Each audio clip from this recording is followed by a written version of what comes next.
Hi guys, welcome back to my latest video. If you're unaware, I've been doing an X-Men series in lead up to the final Fox X-Men movie or Mutants movie titled The New Mutants, which is due to come out towards the end of the month. But today's video in this series, we have X-Men First Class. X-Men First Class is based in the 60s where superpower humans, also known as mutants, Charles Xavier and Eric Lenscher work together to find others like them. But Eric's vengeful pursuit of an ambitious mutant who ruined his life causes a schism to divide them. To sum that up, this is essentially a X-Men origin movie, but it's actually a good X-Men origin movie.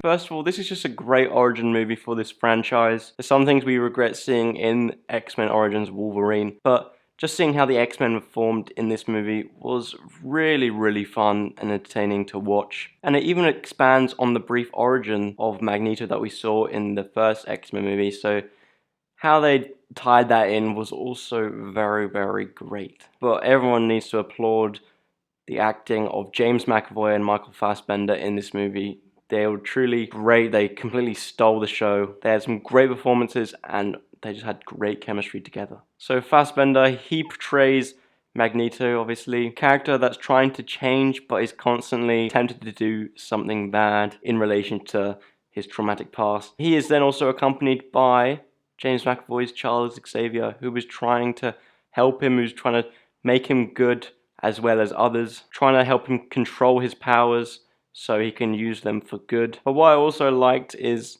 how we just got to see a youthful side of Charles. You know, we've seen him in the wheelchair as Patrick Stewart. He's always this great leader. But as he's young here, he likes to go out drinking, likes to flirt with girls. He's actually got a sense of humor on him, but you can see that he has come a long way. And keeping on the subject of Professor X, I'm glad that we got to see some of his powers used in the field.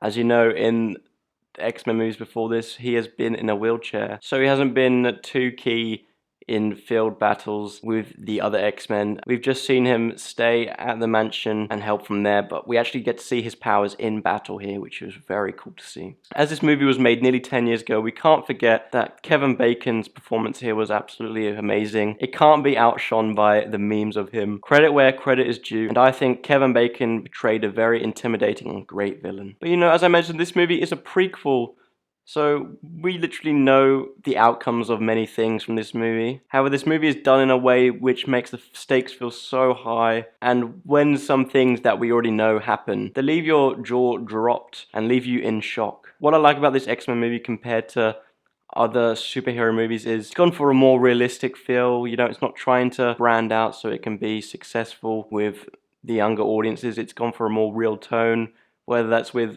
real world events, the discrimination of the mutants, or quite a few strippers. They're not trying to make it for kids, you know, they're just trying to make it as good as possible, just like the Dark Knight trilogy did, which I love when films do. You know, they don't care too much for the money, they do something the best that they can achieve, and I think that makes films age very well, just like this one has. Carrying on with the pros, the action is great once again here. I've mentioned it a lot in the other X-Men reviews, but I love it when they use the powers in combat. And here, they seem to do it all the time, which is so great. It just expands the powers of mutants throughout this whole universe. And just one quick thing to top it all off is, it had a great cameo. I'm not going to spoil it if you haven't seen this movie, but once you've watched it, and if you already have watched it, you already know what I'm talking about.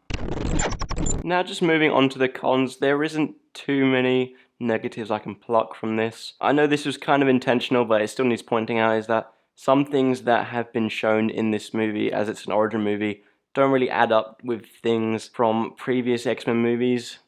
One that comes to mind instantly is the beginning scene of X-Men The Last Stand. We see a younger Charles and Eric arrive at Jean's doorstep.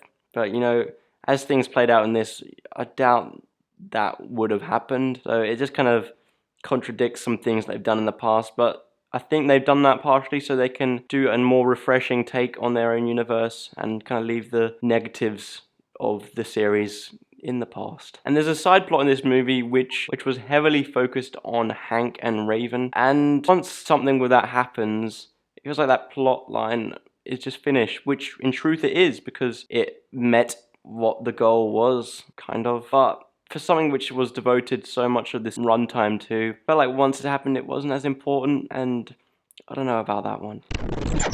Now, this was a step in the right direction for the X-Men franchise at the time. With this movie coming off two of the worst in the series, looking back from now, it restarted this whole new part of the franchise, which allowed for some new characters and new plot lines to pursue. The movie I thought was great. It nailed everything it tried to do. This was the most emotional I've felt out of all the X-Men movies thus far, despite it being a prequel, so I already know what happens with a lot of it. I felt very attached to the characters, and for that, X-Men First Class warrants an 8 out of 10 from me. Truly, truly a great movie. I do recommend it to everyone, and who knows, if you don't know much about the X-Men, maybe you could start with this movie and then watch the X-Men. As it is a prequel, it fits in nicely, but you might not understand that cameo just as much. Thank you for watching yet another one of my X-Men videos. If you'd like to see the other reviews, I'll leave a box up here for you to click, where it'll take you straight to my X-Men playlist. I'd really appreciate if you would like and subscribe, as I'm putting out a lot of content this month, and just seeing those likes and those subscriptions really helps keep me motivated to make better content. But yeah, as I said, thank you for watching. I really hope you enjoyed this video, and I hope to see you in my next one.